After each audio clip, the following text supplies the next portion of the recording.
So I want to go over something real quick, so you can understand these times that we're living in, and that the Bible prophecies are real, right? I used to think maybe about maybe about 15 years ago, you know, um, before I really started getting deep into studying like dreams, precognitive dreams, remote viewing, and Buddhism. Before I started studying these three topics, I thought the Bible was total bullshit.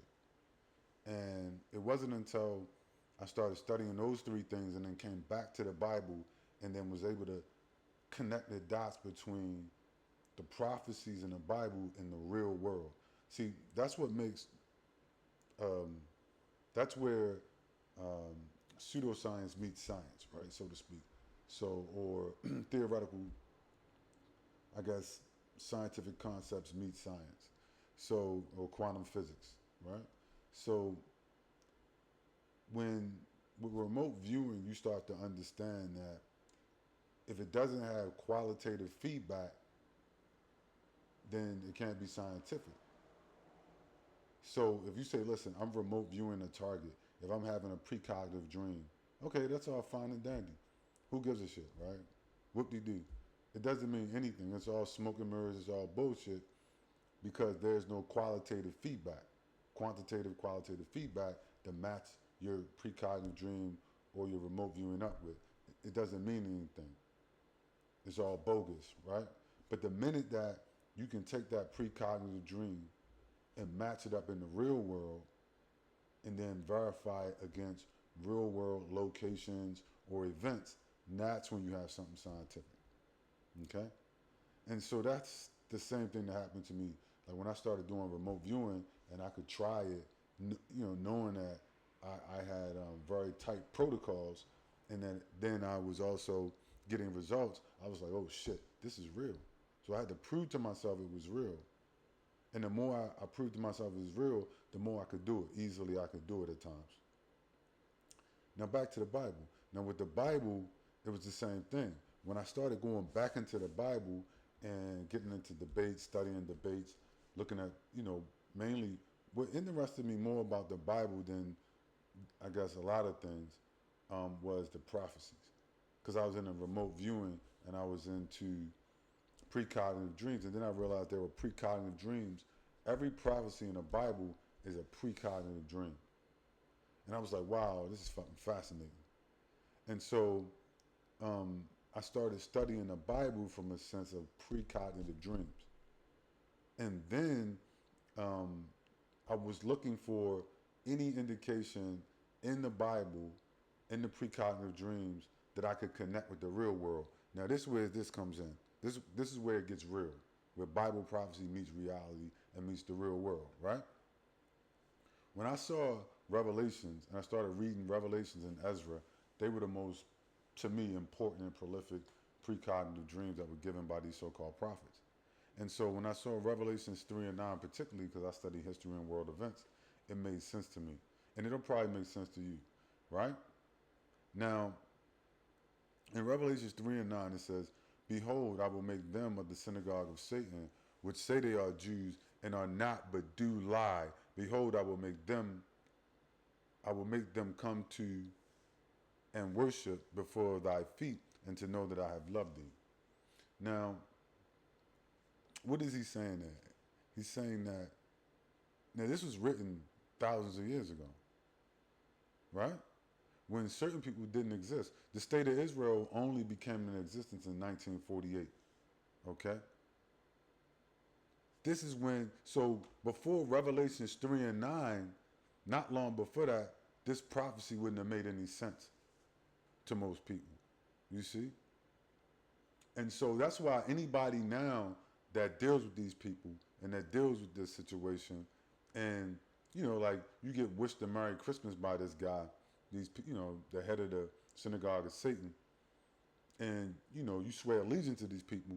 At this point, it's no question that you've taken the mark of the beast and you sworn allegiance to the Antichrist.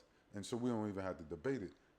Now, before 1948, in current events, it would have been a little shaky, right?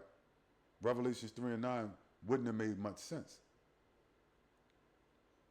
Or you couldn't really pin it down. But once, after 1948, it was quite clear that this was an end time prophecy that, particularly now in 2024, is you have enough verifiable feedback to say, oh, without 100% doubt, Israel is the seat of the Antichrist. And these people in Israel and these Jews are the synagogue of Satan. You see, these are the foot soldiers. The top of the pyramid are the foot soldiers of Satan. And beneath them, at the top, you have the Judeo, and then at the bottom, you have the so-called Christians.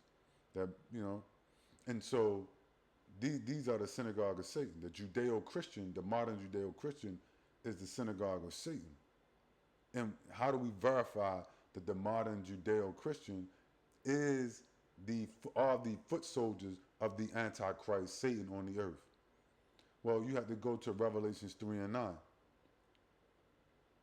And it calls them the synagogue, the church of Satan, right?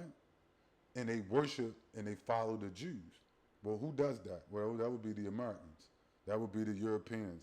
That would be pretty much everybody on earth except the people that haven't sworn allegiance to these people. And that's the Judeo-Christian alliance. That is the synagogue of Satan. Right? And we know that from what? Revelations 3 and 9. And in 1948, they formed a state. Where did these people come from that formed that state? And who helped them? Well, the British, white people, Europeans, the Polish, all these people came out of Poland, Germany, all these so-called Jews. Right? Now, we all know that the modern Jewish is indicative of, if you're not stupid and you're informed and educated, you know that is basically not tied to any racial genetics, etc. It's a white, predominantly white, religious, racist cult group. Right? We all know this. We all know that modern Judaism is a white, religious cult group, just like Christianity, right, is a white, religious cult group, Nazi cult group. How do we know this? It's led by, if you look on the wall of all the Catholics, and even the Mexicans and the Africans and and whoever, you see, what's up on the wall? Oh, a picture of white Jesus, their God, which was indicated in the book of Ezra to be a identifier of Satan. When you see white Jesus, you're seeing the mark of the beast. Now that's written in the book of Ezra. Most people don't know that because they haven't read the prophecies of Ezra. I have. And I've done work on that. You can look at it, right, if interested. But it's too late for y'all. Don't even worry about it. Don't worry about it. You're going to find out the hard way. Don't do any research. So what we have here is a verifiable feedback on who and what is going on, and then we know that the Bible prophecies are real. Right? This is real Bible, verifiable, right? We verify it by understanding that the state of Israel and the Judeo-Christian is the state of Israel is the seat of the Antichrist on earth today. You see? The seat of Babylon, the seat of the Antichrist. And we verify that through what? Prophecy. Revelations 3 and 9. Now, we can go deeper into 3 and 9, right, for context. Let's go a little bit deeper into 3 and 9, right? Revelations 3 and 9 context. Let's take a little deeper look at 3 and 9, right? And let's read this. He that hath an ear, let him hear what the Spirit say unto the churches. And to the angel of the church in Philadelphia write. So he's saying basically these words came through, through these angels, right? These things saith he that is holy, he that is true, he that hath the key of David. Now, the ones in Israel say that they are the children, the descendants of David. But we know that's impossible because what it just said. Revelation 3 and 9 says that they are the synagogue of Satan, therefore they cannot be the key of David, right? He that openeth and no man shutteth, and shutteth and no man openeth. I know thy works, behold, I have set before thee an open door, and no man can shut it, for thou hast little strength. You see, these prophecies. And hast kept my word, and hast denied my name. Behold, I will make them of the synagogue of Satan, which say they are Jews and are not, but do lie. Behold, I will make them to come and worship before thy feet, and know I have loved thee. Because thou hast kept my word of my patience, I will also keep thee from the hour of temptation, which shall come upon the world to try that dwell upon the earth, which shall come upon all the world to try them that dwell upon the earth. You see? So he said, there shall come a time, right? That temptation which shall come upon all the world, and you shall be tried. All that come upon the earth shall be tried.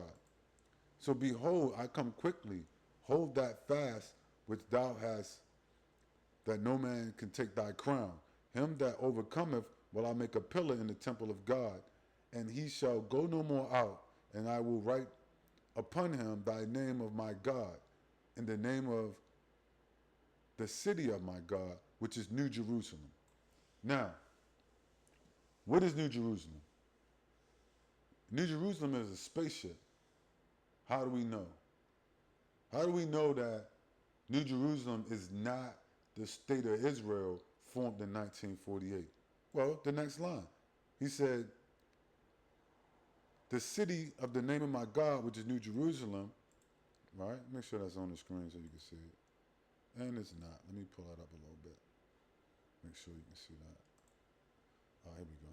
So here he says, and the city of the name of my God, which is New Jerusalem. Now, a lot of people, a lot of Bible hacks and horrible scumbags will have you believe that was the state of Israel formed in 1948. But if you read the next line, it said, which come down out of heaven from my God. So if it comes down out of heaven, the city, if a city comes down out of heaven, then it can't be the state of Israel formed in 1948. It's not even on the earth. New Jerusalem comes down, right? And it is described in Revelation 19 as the size of a city. Well, that can only be one thing. It's a spaceship. You see? And it said, go on to say, I will write upon him my new name. You see?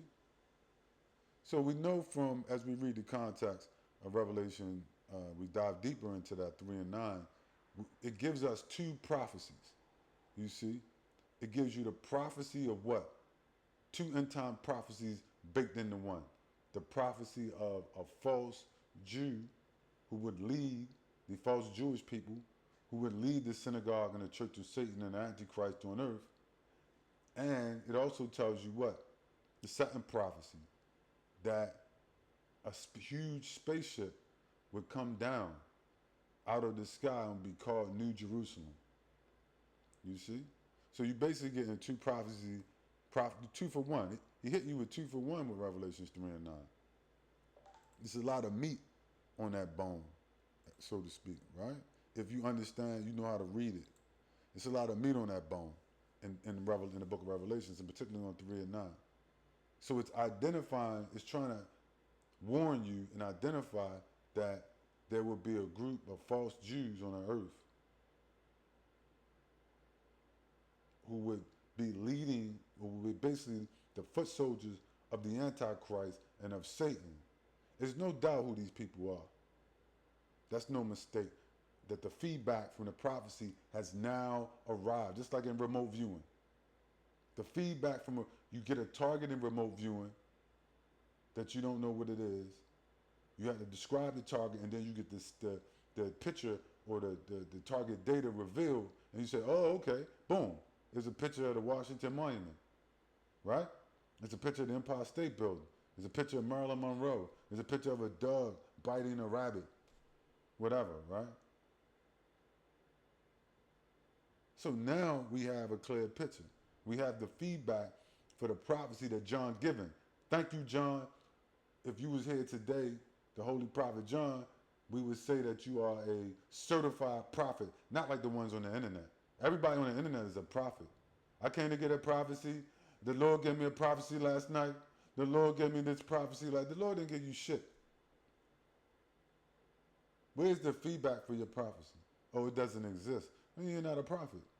You're just saying shit on the internet. Just say I think I had a precognitive dream, blah blah blah, and that should be it. Now John, at this point, would be, if he was alive today, could call himself a prophet because he predicted something 2,000 years in advance. Is he correct? Yes, John would be proven by the state of Israel, right, being founded in 1948, and in 1924, fast forward, these people doing what they're doing. John would be a certified, bona fide, biblical prophet. Period. Hands down. Everybody else is bullshit. It's nothing but a clown world. The only prophet is John, who was 100% correct about the synagogue of Satan.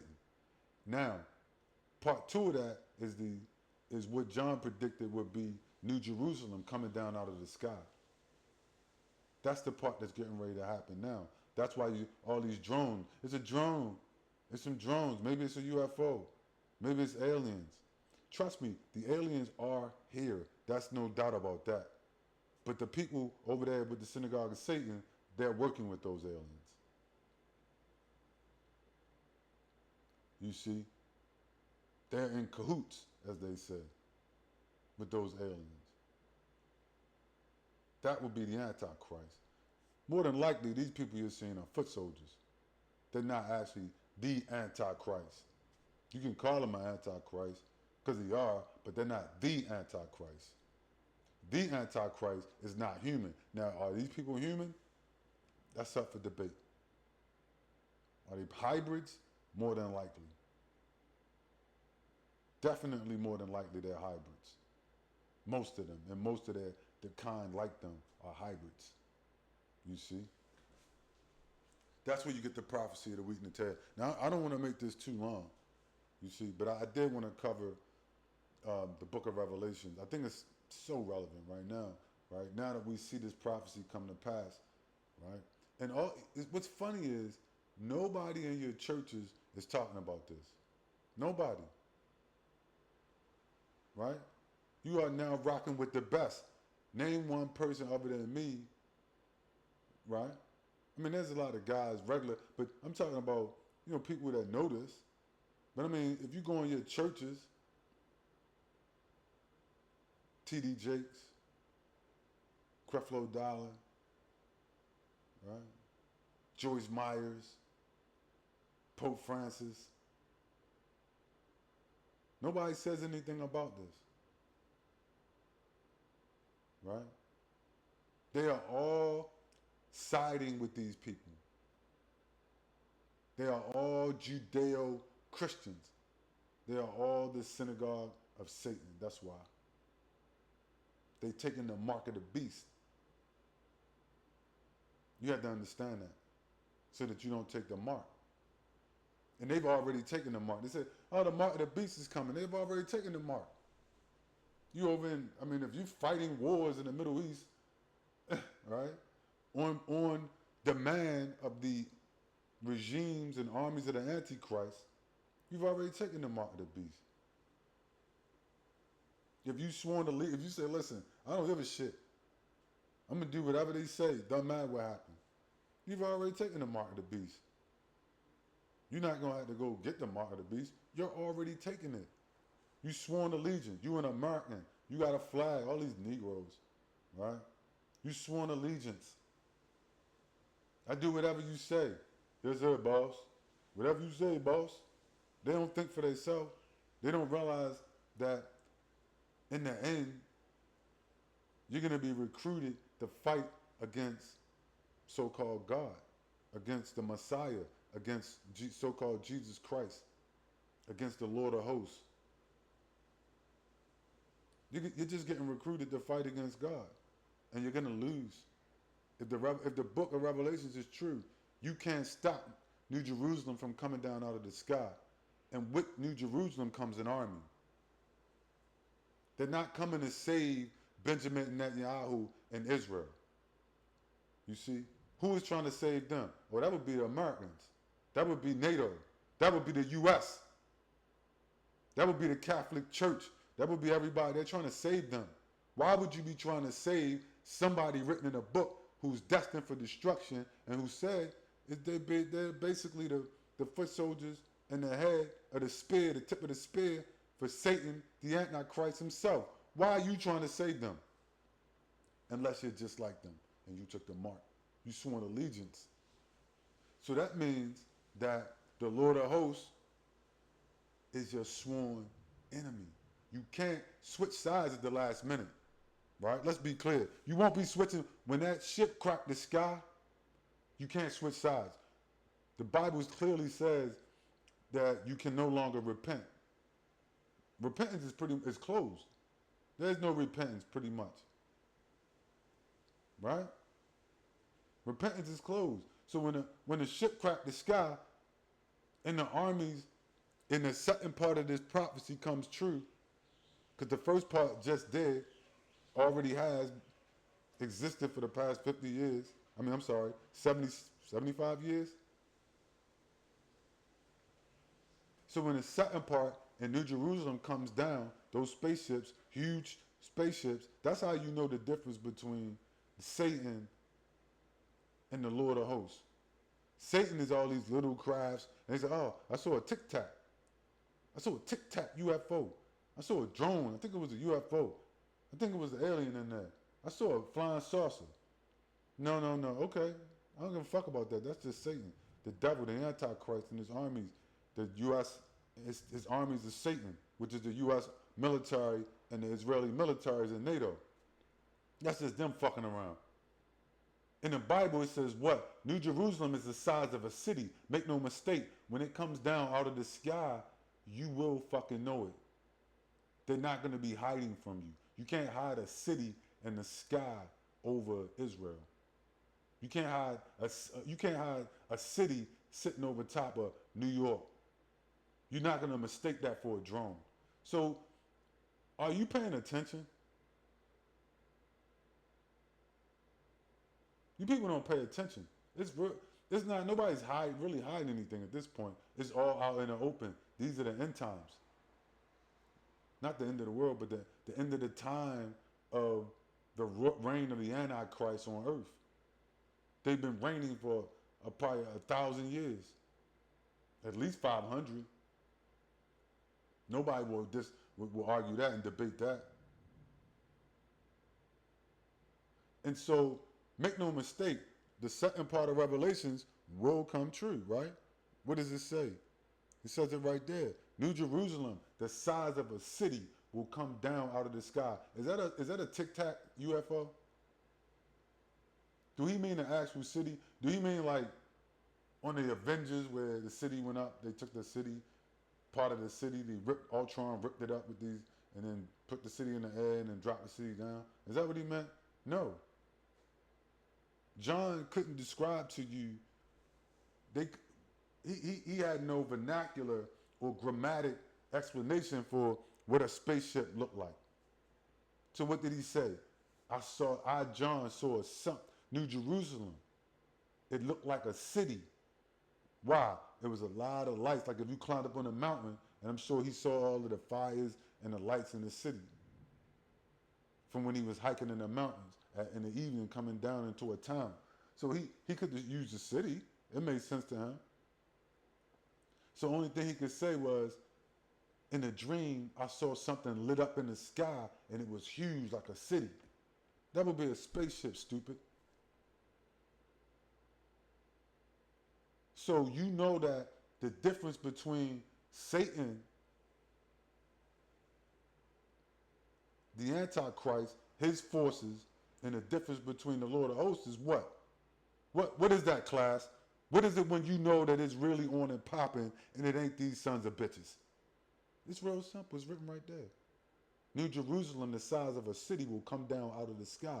When you see them huge ships, they're not high. They say, well, I seen it on I was chasing it with a jet. It was a tic tac. It was on my radar, and then it dipped, and then it went underneath the water and disappeared. It was a drone, then it disappeared. Okay, well, you already know that's the devil. That's the goddamn devil. That's them and their little devilish forces coming out of them underground bases and out of them underwater bases, fucking around, playing games and psyops and shit. You know who that is. If you intelligent, you pay attention. I only pay attention to that drone shit. I look at it, but you know what I mean? Like, I'm not like caught up. Like, oh my God, it's a drone, it's a UFO. No, I know who it is.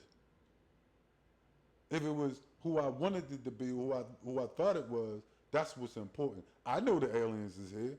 I know what they're doing here. I know they up to no fucking good, because what you hiding for? So you know how you know that the Lord of hosts ain't up to no good? Because he gonna come in a ship the size of a fucking city, and he ain't got to hide. You see? Why would he hide from you? He's not trying to do nothing wrong to you. They're hiding from you because they're doing dirt to you.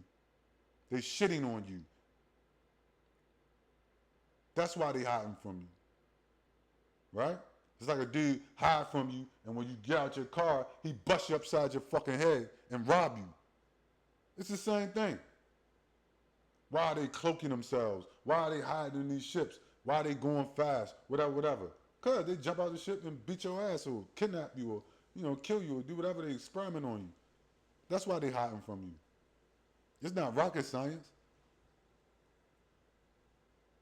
But the Lord of hosts ain't going to hide from, he's not hiding from nobody when he come. He going to drop them ships. They're going to crack the clouds. They're going to be the size of cities. I'm going to tell you that, and I'm going to go, and I'm going to tell you what he's going to do next, because I saw it in the precognitive dreams. After those huge ships crack the skies over Denver and Baltimore and D.C. and Jerusalem and everywhere else, you know what they're going to do next? It's going to be blue-green scalar weapons launched from those ships that's going to destroy your cities, just like Sodom and Gomorrah. And tens of millions of people going to die. Why? Because you took the mark of the beast and you swore allegiance to the devil. And don't you think he know? If I know it, don't you think they know it? And if you read the book, what I'm saying, you know what I'm saying is true because they warned you about that. You see? He warned you about that. He said, though hand join in hand, the wicked shall not go unpunished. You see? So, anyway, I'm going to stop there. That's all I got.